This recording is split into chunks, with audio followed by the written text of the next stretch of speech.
I am the greatest. I wish I was 50 years younger and I'd kick your ass. You won't do shit. Just stick and move. And just waking you up and saying, now stick and move. Keep your hands up. Welcome to a new episode of the Stick and Move podcast. I'm your host, Trey, here with my homeboy, Sam. And today, our top three is the top three greatest heavyweight knockouts of all time. So, Sam, give me that left hook. Knock me out. Knock me in the middle next week. What is your number three greatest heavyweight knockout of all time? Talk to me. This one is one of the most craziest knockouts I've ever seen. I swear, I hope we do not cross over, bro. Because I did some deep digging. But go ahead. Yeah. But these are the ones I got to see, and well, this one is the one I got to see, and this was a devastating Rocky type of knockout, bro. Talk to me, brother. This was like a Rocky type of the bill was called the Test of Courage. I know where you're going. Yeah, this was a test. I know where you're going. It was 17-0 WBO champion Ray Mercer, bro, versus 28-0 ranked number 8 WBO Tommy Morrison. Yes, bro. that fight, bro. I remember this fight, and I thought Tommy Morrison was the this is the new face, right? And he was, he had the Rocky movie and everything, Dude, Yeah, he had the body, bro. He had the look to become a superhero, bro. But I knew that Ray Mercer, bro, was a tank, bro. Yeah, that guy was a bulldozer, bro. Anyways, that devastating 5th round knockout that Ray Mercer gave on Tommy Morrison, bro, will forever be scarred in my brain. Dude, that was like playing Fight Night, bro. You know what I'm saying? Where the opponent's knocked out. He literally has his arms wide open. He's knocked out. And he's getting, bro, destroyed, man. That was a devastating knockout. What blows my mind about that knockout, because he was already done. He was done. He was falling. He was already knocked out. He was knocked out standing up, leaning against the ropes. Yeah. And here comes Mercer just continuing to throw. It was literally hitting, punching a man when he's already down, kicking a man when he's already down, I guess, right? And then the referee, bro, the legend, Tony Pettis, let that slide. It kind of felt like he did it on purpose. You know what I'm saying? Yeah. Like, how can and Tony Pettis, if I'm not mistaken, he's a Hall of Fame referee, so he's one of the greats of all time. I honestly think if that would have happened in today's era, because now that we know everything about brain damage and stuff like that, I think Tony Pettis would have been fired on the spot for letting such a hellacious knockout even happen. Dude, devastating. I mean, what was he doing, bro? Well, I know these guys were the biggest of the biggest, like in terms of body frame boxers, and here's Pettis, probably weighs $185, soaking wet, trying to get in between them. Yeah. But bro, you're a professional, and that is a prize fight. And at that time, Ray Mercer was chopping heads. You did not want to mess with that guy. Yeah. And Morrison for the same thing. Phenomenal hook, body hook fighter, brother. Yeah. And Pettis should have been on top of that. That was borderline a crime to me. Dude, that was devastating. One of the most devastating knockouts I've ever seen. So what is your number 3? All right. So my number 3 is probably the most controversial knockout in boxing history. And that is, hey guys, Trey here. If you love today's controversial episode and you want to see our channel grow, please drop a like, subscribe, and also comment. Sam and I are always going back and forth with those commenters on our controversial topics and opinions, and we love it so much. So go ahead and hit that like button. Hit that subscribe, most importantly, so our channel can grow and we can give you guys the best content as possible. Sam and I were always uploading multiple videos a week, and we want to continue doing that, and we need your help. So go ahead and subscribe, guys. And most importantly, like I always say, don't forget to stick and move, baby. The Phantom Punch. Your number 3 had a nickname. My number 3 had a nickname in the rematch between Ali versus Sonny Liston and that first round KO with that right cross on that iconic photo that would lead to the iconic photo where Muhammad Ali is standing over a lifeless Sonny Liston. And literally, not only did the boxing world change, but the world fundamentally shifted to where we are today. The world is what it is today, good or bad. I'm making a joke, but it started with that knockout. That's how devastating that Phantom Punch was. I know you got a lot to say about that. You know what? Go ahead, and then I'll respond. Go ahead, bro. That punch, bro. when I, of course, I didn't see it. I saw the replay of it, bro. That's when I realized, bro, fights are rigged. Don't say that, bro. Don't say that. Are rigged, bro. That was just, I've seen it over and over and over again, and I just didn't see the punch landed, man. Let me ask you a question. Is it possible that little cross, because I know what you're saying, and you know what? Okay, hold on. That cross was enough, considering that when you watch it, Muhammad Ali is actually moving back and connects on Sonny Liston, because he's done it to other boxers before. He even knocked out Cleveland Williams with that same kind of knockout where it looks like a love tap jab. I mean, maybe it's just one of those, bro. Like when Floyd Mayweather, everybody would always say he has no power, but he obviously had a little bit of sting, enough sting in that jab to hold off boxers. Yeah. To have that undefeated career. Is it possible? I know you got a lot to say. That jab, that Phantom Punch, had enough sting to maybe catch Liston and go down. I mean, he did the same thing against George Foreman. It was the same punch. It wasn't a hellacious jab that knocked out George Foreman. George Foreman was just burnt, and boom, George Foreman had enough. Bro. Talk to me, bro. Talk to me. That punch would have knocked me out. It would have knocked me out. Of course. Not a bully, a badass Sonny Liston, bro. Dude, but the same punch knocked out the guy, the scariest man supposedly in boxing history, in George Foreman. The same punch. Why couldn't it knock out Sonny Liston? I'm sorry. I didn't see the pop.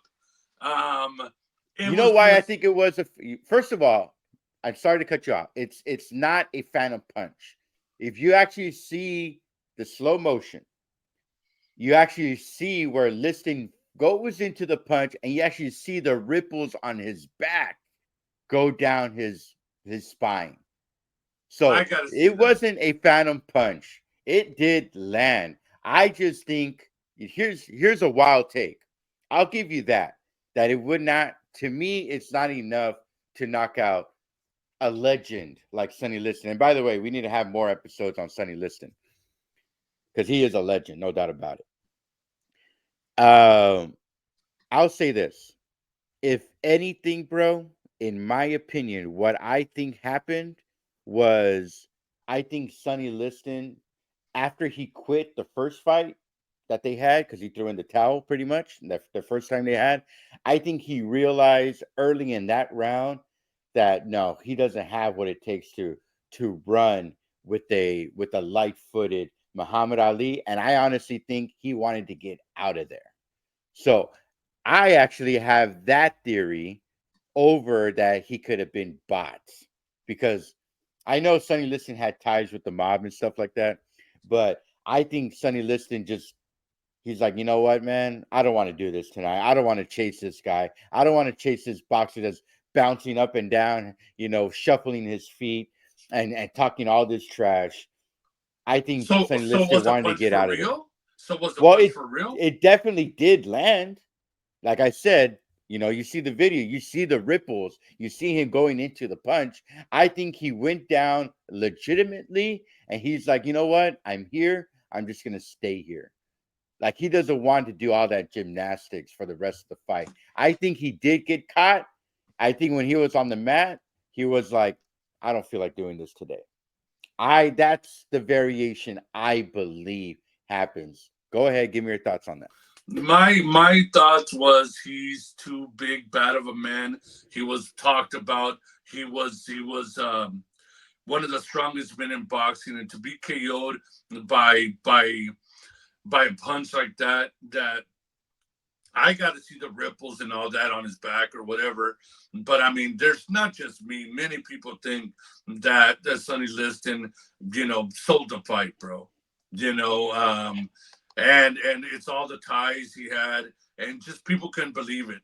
And there was time. Well, I've seen the slow motion, and I just feel that it was just too light of a tap or even a miss. But I got to see it again.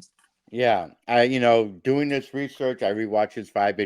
I've been going on Muhammad Ali kick lately on my free time. I like watching his old fights, and I just think he was overwhelmed. I think Sonny Liston and because I agree with you, bro, he is a legend, no doubt about it. One of the greats of all time, 100%.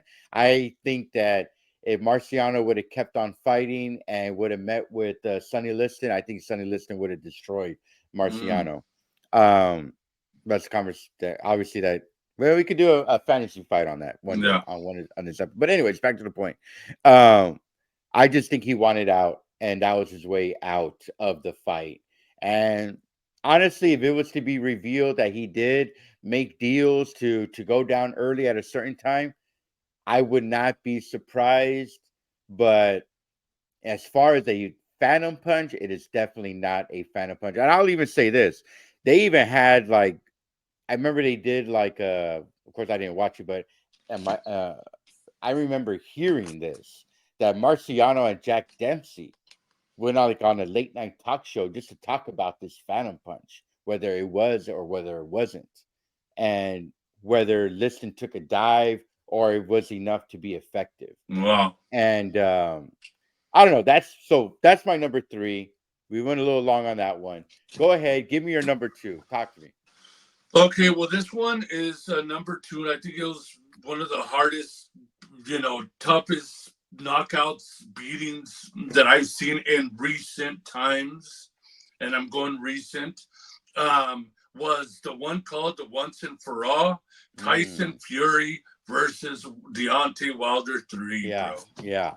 30-0 and 1 and 21 KOs for Tyson Fury, 42 and 1 and 1, 41 KOs for Wilder. That 11th round knockout, bro. Building up to that knockout, he took his soul, bro. Mm-hmm. He destroyed him from the opening bell. Did Tyson Fury go down? Yes, he got down. He went down. He got up. But after that, it was a complete dismantling, bro. I mean, the guy's face was battered. Yeah. I mean, the people, the audience, people were getting worried. The trainer never threw in I think it was Malik Scott, never threw in the towel. I mean, he didn't want to. He wanted to get, he wanted to go all the way. Yeah. The way that Tyson Fury knocked him out, bro, and left Deontay Wilder lifeless almost on the ground, the bloody face. I mean, the way he just went down, bro, was devastating, bro. And that's what it looked like. There's been great knockouts where the body is lifeless on the mat, right? But the way Deontay Wilder's face looked on that last knockdown where he was like done, it looked like exactly what you said. Like his soul was taken. all that grit, all that fire, all that determination that made Deontay Wilder a great fighter, whether you think he's overrated or not, was gone. It was literally strapping away or taking away any kind of power that he ever had to become a great boxer. And that's what that knockout looked like, because the way his face looked, like it just looked like his soul He was was in sinking. fear. He was scared as soon as he got in the ring. That's a beautiful way of putting it. You saw the fear, because I don't think he's ever been beaten. Look, they fought what, 28 total rounds, if I'm not mistaken. Mhm. I would honestly say that Wilder won 25, 26 of those rounds out of 28. You know what I'm saying? And let's have the barbershop talk on this. Was the outfit that Wilder was wearing, did that wear him out on the ring entrance? What do you think of that? All that hyperbole. Or let's go deeper. Do you believe it was Tyson Fury having the loaded gloves or fighting with an open palm? Was that a factor? Should that be taken into consideration on the legacy of this fight? Of all I three think. fights. Look, bro. I've seen a lot of fights in my time, and there's fights that take a toll on fighters. Mm-hmm. Beat downs, like Fernando Vargas, like Tito Trinidad against Bernard Hopkins. Right. Many fighters. Even Mike Tyson. That second fight between Wilder and Tyson Fury, it took the soul out of Wilder's life. Mm-hmm. Mm-hmm. And I feel, and even it's evident today, Right. Wilder is not the same ever since that beatdown in the second fight. I agree. He was just not the same. When he came in the ring, he looked nervous, bro. Mm-hmm. He looked nervous. He had the crowd on his shoulders, that I have to do it, and prove that I'm a better fighter. But I saw it in his face. I knew it, the way he would shake his head, that he was not in it, bro. Before the bell rang, man, I think that he was already broken. And he had a phenomenal run, bro. From what, 2017 to about last year or 2 years Mhm. ago, he was the guy. You could arguably say he was the face of boxing. People were comparing him with Mike Tyson, the knockout power that he Yeah, had. yeah. So this is what that knockout did, in my opinion. Not only was it always between him and Tyson Fury, that was the match we dreamed of, and we finally got it. They both delivered. Did they go all 36 rounds? No. But in all three bouts, what that knockout did was send Deontay Wilder down to the bottom of that tier of boxers. I mean, I think if he fights Luis Ortiz again, I think he loses. Yeah, me too. I think if he was to fight Ariola, I think he loses. I think if he fights Andy Ortiz, Ruiz? Andy Ruiz, I think he loses. That's how shot I think he is. The way he came out to Joseph Parker, what was it, a few months ago in December, that's who he is now. That one punch knockout, unless he's fighting plumbers again, like who was it that he fought before Parker? Was that the Hellenius guy? Yeah.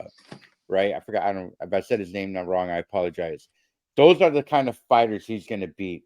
But the upper tier heavyweight, whether you want to call him that or not, I think he's done, bro. I don't think he has what it takes to even compete with the tier below Tyson Fury or Usyk. I think Usyk takes him out as well. I think there's some cruiserweight fighters that would beat the hell out of him.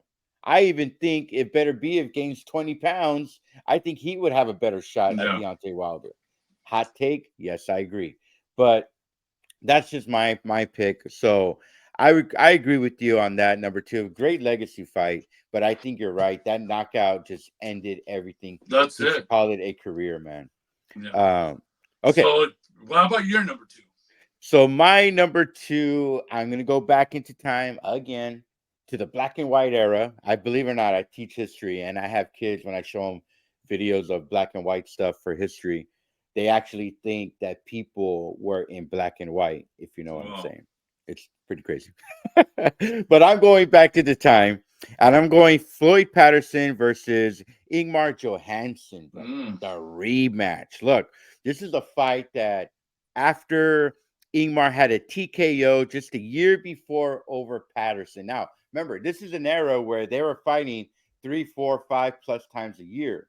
Patterson was so beaten down from that fight, he actually had to take almost a year off just to recover and regain that confidence to even go back into the ring with Johansson. And look, Patterson would get his revenge with this insane leaping left hook. And when he connected on Johansson, bro, Johansson's body, when it hit the ground, his legs started twitching. He looked like a fish out of water, bro. You actually were concerned with his life when you saw the body twitching like that on the ground. It was actually scary when I was doing research and watching this, and I was trying to remember, okay, we're gonna do top 3 heavyweight fights. I was trying to remember old conversations my dad and my uncle would talk about with these heavyweights, and I was remembering something about Floyd Patterson, and I looked it up, and I was so grateful they had the videos. But yeah, bro, you see his left foot shaking on the ground, his head crash on the mat, like when Canelo knocked out Amir Khan, where if he wasn't concussed just from the knockout, he got concussed again from his head just hitting the mat. You saw the hellaciousness that left cross from Floyd Patterson did. Who Floyd Patterson was, that top tier of heavyweight. Both of these guys. Floyd Patterson was trained by Castellamato also, right? Yeah, definitely. Yes, sir. And look, that just goes to show you what the era was about. I don't know, man. I think Floyd Patterson is also kind of forgotten in our history of the great heavyweights. I know he was overshadowed by Marciano and even Johansson at the time. Sonny Liston coming in, making a splash later on. Of course, Muhammad Ali. Muhammad Ali beat the hell out of him every single time before when Ali was Cassius Clay. Yeah. So, you have any thoughts on that number 2? You got his record, right? Floyd Patterson? Floyd Patterson's record? Yeah, Floyd Patterson, he finished with a 55-8 record, man. And when he fought Johansson was undefeated. So they were both, at that time they were chasing history. They wanted to fight the best. There was no running around like nowadays. We're hearing Shakur Stevenson retire and then come back literally 2 weeks later. Like, dude, we weren't buying your lies, bro. Yeah. Ryan Garcia, going up and down, talking all this trash, and then finally getting the fight. If it works, it works. If it's manipulation, I don't know, dude. But these guys, they could learn something from these guys, bro. I know they want to keep their precious undefeated record and stuff like that. They want to keep their reputation. But, bro, when you talk about the legends, bro, can you see Stevenson or Garcia or all these little divas that you've told me about that we've talked about on this podcast? Do you ever see them ever going after greatness like them? No, bro. No. So what do you see? I know we're kind of getting off topic a little bit. Yeah, no. This whole Stevenson Garcia thing going on and back and forth. What do you think? What are your thoughts on that? No, we got divas now. Yeah, we got divas now. We got people that want to be popular on social media, and they're doing it for money and not for legacy. Right. And that's huge. That's a huge difference. And even Tank admitted. He admitted we're not as tough as those other guys. Right. The 80s. We're not. It's all about money, and it changed people's attitude, changed people's minds, and social media. It's just the way it is now. Even Don Fry from the MMA world, Pride. Yeah. Even he says It was real men back in the day fighting, not like today. So yeah, I mean, I just think times have changed.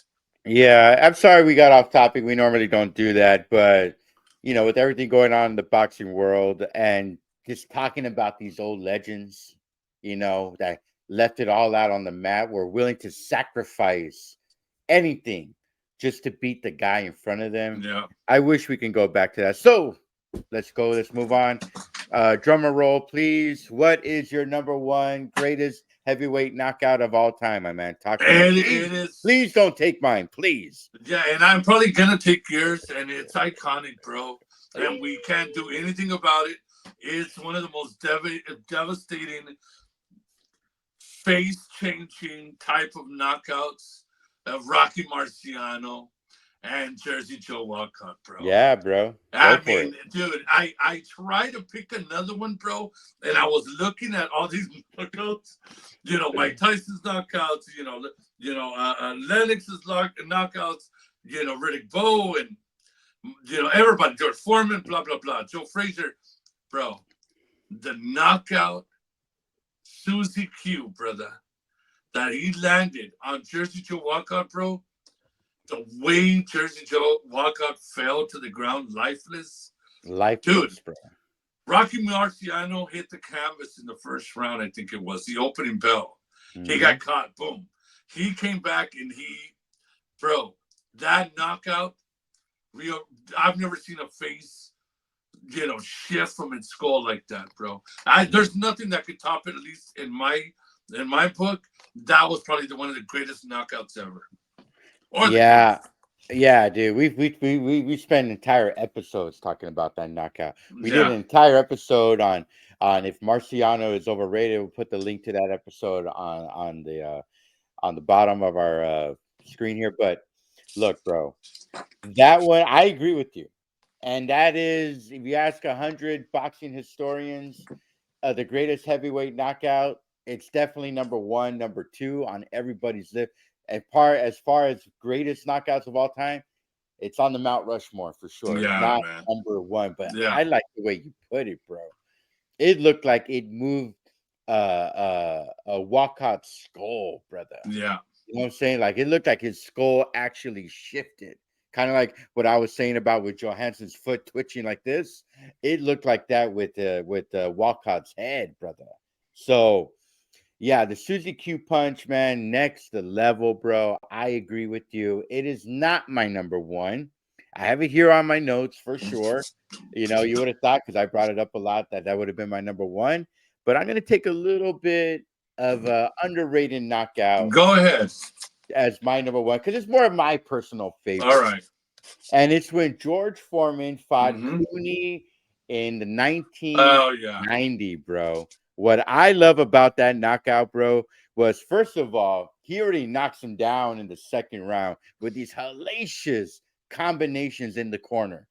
Somehow, Cooney gets up, and, dude, it reminded me, Cooney gets up, they bring them together, the referee brings them together, and as George Foreman is walking to the center of the ring, he hits him with this uppercut, bro, and just walks off. Yeah. Oh, yeah, I remember that knockout, bro. Like, he just hits him with an uppercut, boom, and then he comes back, and then he it was like a walk-off knockout, and then he comes back because Cooney was starting to fall forward from the knockout slowly, and then George Foreman turns around and then just does a straight downward jab on him, and the fight's over, bro.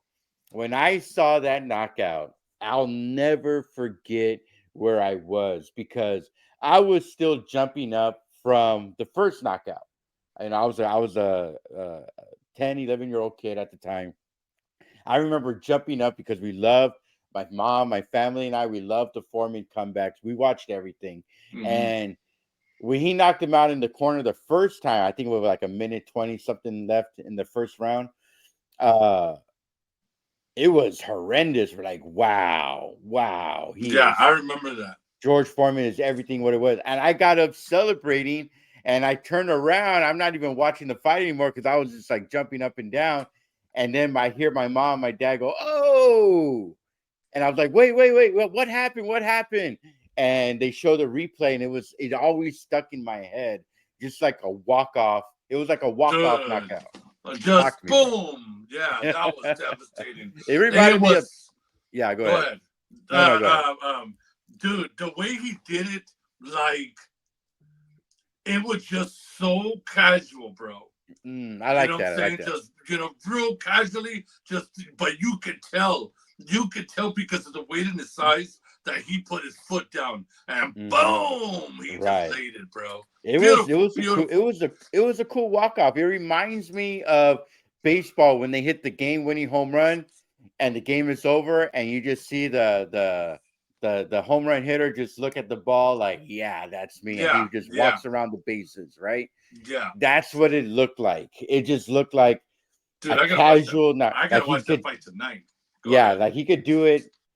Like he would have done it if they fought 100 times, it would have ended the same way every single time. So that is my number one. Any knockouts you left off? Talk to me. It would have been the George Foreman, Joe Frazier. Okay. I just felt bad for Frazier, man. I mean, because he really, really tried, and the way that Foreman, was hitting on him, and he was like kind of like he hopped and tried to get away, and then he was just floored. There was also one. I'm trying to remember, but I think it was who was the one that knocked out Michael Grant?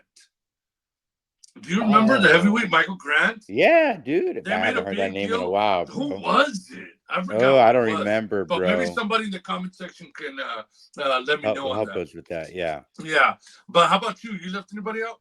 Well, of course, there's always Lennox Lewis, Hasim Rahman. I mean, that was a shocker right there. Yeah. I mean, look, bro, Jersey Joe Walkout knocking out Ezra Charles, that seventh round KO. I mean, I just go back to the old school knockouts, bro. The old school boxers, when they fought, it wasn't studying each other in the ring. I know we get a lot of that from boxers. They just went at each other. Was it a dumb way? Was it a dumb way of fighting? Yes, it was. But that's what they knew. That's the only thing they knew, And I like to give credit to the older boxers, but for me, the Ezra Charles, Jersey Joe Walcott, that was a phenomenal one.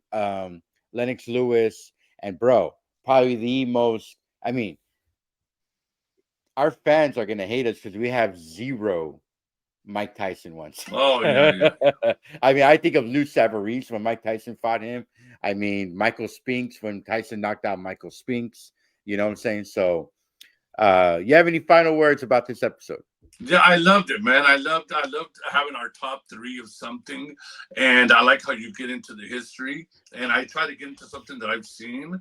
Mm-hmm. But I love these. I love these type of episodes, man. I can't wait to do the next one. All right, my man. So, do you have any words for our viewers out there? I would like to thank everybody that subscribed and watch our channels. If y'all can share so we can build our channel and keep listening and keep watching our podcast. And if there's any ideas y'all want us to talk about, we can make an episode. Absolutely, guys. For everybody that subscribed and comment, go ahead and keep giving us those comments. Go ahead and recommend our channel. We're trying to get to our new goal of 1,000 subscribers. We're halfway there. We're moving on up slowly but surely. We appreciate the love. And just remember, guys, every Monday and Wednesday is a new episode with a couple of annoying reels in between. But like I always like to say, don't forget to stick and move, baby. I am the greatest. I wish I was 50 years younger and I'd kick your ass.